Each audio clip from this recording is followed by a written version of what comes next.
제가 드리는 말씀은 제가 아는 팩트 안에서 말씀드리는 내용이고요. 하늘이는 월수목 학원을 갑니다. 1시까지는 초등학교 1학년 2반에서 정규 수업을 하고 약 1시 이후에 돌봄교실 2학년 3반으로 올라가서 돌봄에서 수업을 받습니다. 월요일, 수요일, 목요일은 4시 40분에 미술학원에서 픽업을 오고요. 하늘이 동생이 같은 학교 병설 유치원이어서 둘이 같이 미술학원을 갑니다. 현재 초등학교 시스템은 선생님들의 확인 절차 아무것도 없이 단순히 데려가는 사람이 방명록만 쓰고 초인종만 눌러서 애를 콜하면 데려갈 수 있는 시스템입니다. 하늘이 말로는 3시 40분경에 돌봄에 있는 아이들이 99% 정도 학원 및 집으로 귀가를 하고요. 4시 20분까지는 친구 1명과 돌봄에 있다고 했습니다. 4시 40분 학원이 오기 전까지 약 20-30분가량 하늘이랑 돌봄 선생님 단 둘이 있는 거고요. 저는 근무를 하고 있는 와중에 학원에서 연락이 와서 하늘이 연락이 되냐라고 물어봤고요. 학원 실장님이 콜을 했는데 하늘이가 10분가량 안 내려오자 저한테 전화를 하셨습니다. 그래서 제가 학교랑 통화를 했고요. 하늘이는 약 10분 이상 정도 안 보이는 상태였습니다. 근데 제가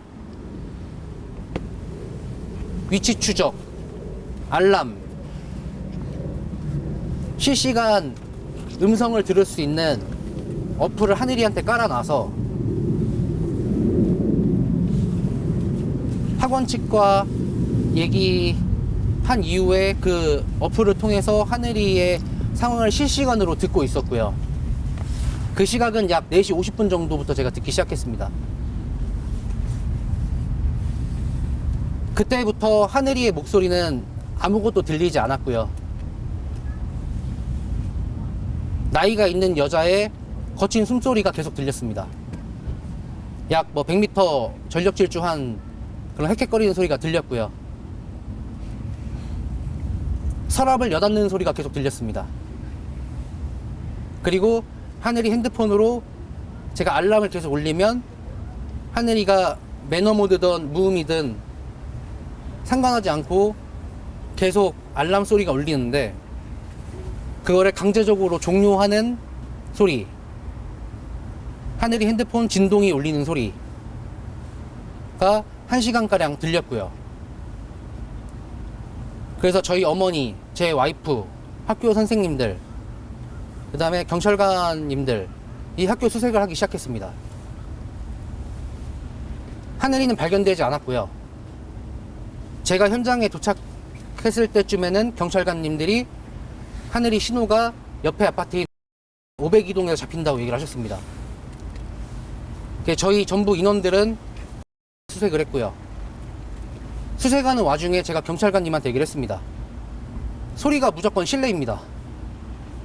여자의 거친 숨소리가 들립니다. 아랑곳하지 않고 수사하셨고요. 그 이후에 다시 학교에서 신호가 잡혔다는 소리를 듣고 전력질주해서 학교로 달려가고 있었습니다. 그 와중에 저희 어머니가 어떤 여성한테 말을 하는 소리를 들었습니다. 혹시 거기 애기 있어요? 그 여자분은 없어요 라고 대답을 했습니다. 그 이후에 저한테 전화가 와서 지금 시청각실이니까 빨리 와라. 라고 해서 경찰관들을 대동해서 문을 부수고 들어갔습니다. 근데 그 이전에 저희 어머니가 가셨을 때는 문이 안 잠겨 있는 상태여서 문을 열었고요. 너무 깜깜한 비품 창고다 보니까 어머니가 플래시를 켜서 보니까 아이의 가방과 물통을 확인하고 그 여자가 피범벅이인 상태를 확인했습니다. 그 다음에 문을 막고 이제 저한테 전화를 하신 거고요. 그 후에 경찰관들이 하늘이가 희망이 없는 것 같다, 보지 말라라고 저한테 얘기를 해주셨고, 119가 도착하고 건영대병원으로 옮겨서 심폐소생술을 했지만 생체 리듬에 전혀 반응이 없어서 하늘이는 어제 저녁 6시 35분경 사망 선고를 받았습니다. 항상 정부에서는 저희가 저출산 국가라고 얘기를 하는데, 학교에서 선생이 학생을 죽이는데 그 어떤 부모가 안심하고 학교를 보낼 수 있습니까? 외부인도 아니고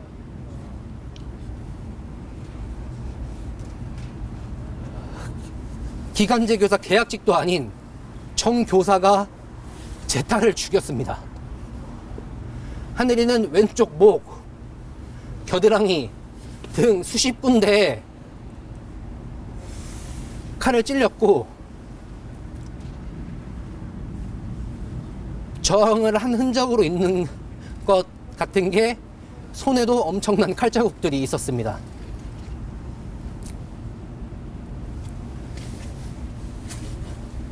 돌봄 선생님과 하늘이는 1대1이었던 상황입니다. 당장 문 앞으로 고개만 내밀어서 잘 가만 했으면 저 애긴 죽지 않았습니다. 또 하늘이는 만약에 어제 죽지 않았더라도 타겟이 됐을 거라고 생각합니다. 그분은 2학년 3반의 담임교사였고 하늘이가 4시 40분에 혼자 있다는 거를 분명히 알고 있었을 겁니다. 복도에는 혼자 있었을 거고요. 또 저희 딸은 선생님이 부르니까 당연히 갔을 거고요. 제가 항상 얘기합니다. 엄마 아빠와 학교 선생님은 너희를 지켜주는 슈퍼맨들이야.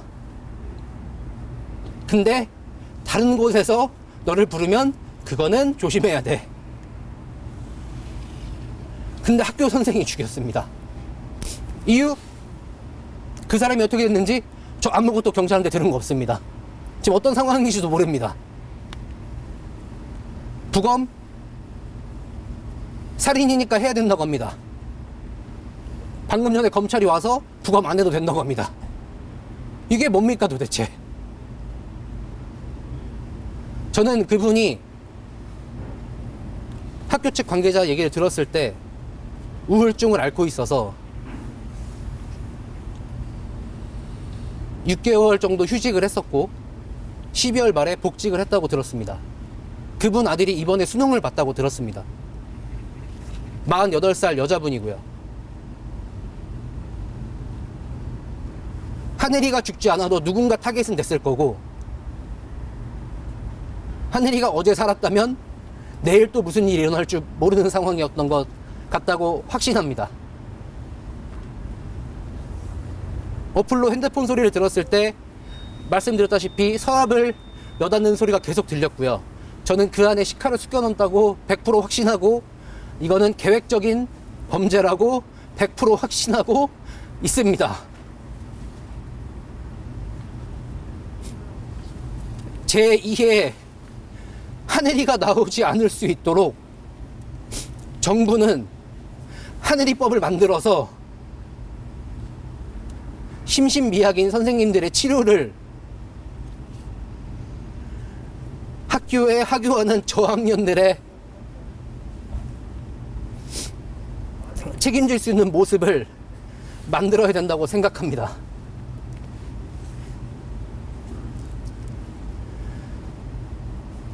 우리 하늘이는 별이 되어서 뛰어놀고 있겠지만 앞으로 저는 어떻게 살아가야 될지 자신이 없습니다. 하늘이는 2월 10일 날 죽었고 하늘이 동생이 2월 9일 날 생일입니다. 앞으로 동생 생일 파티를 어떻게 줍니까? 2월 8일은 할머니 생일이었습니다. 간곡히 부탁드리겠습니다. 제2의 하늘이가 나오지 않을 수 있도록 정부 관계자분들은 하늘이법을 꼭 만들어 주셨으면 좋겠습니다. 기자님들도 제가 어제도 부탁드렸지만 영상이든 지면이든 마지막 문구에 하늘아 어른들이 미안해 사랑해 라는 문구들을 꼭 넣어주셨으면 좋겠습니다.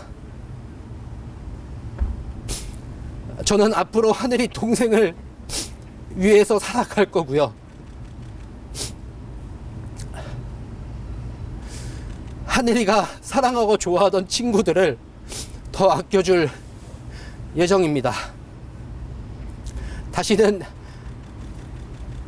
대한민국에서 이런 일이 발생되지 않도록 간곡히 정말 간곡히 부탁드리며 대한민국 국민 여러분들 이 종교에 상관하지 않고 하늘이가 천국에서 뛰어놀 수 있게 10초만 기도 부탁드리겠습니다. 감사합니다.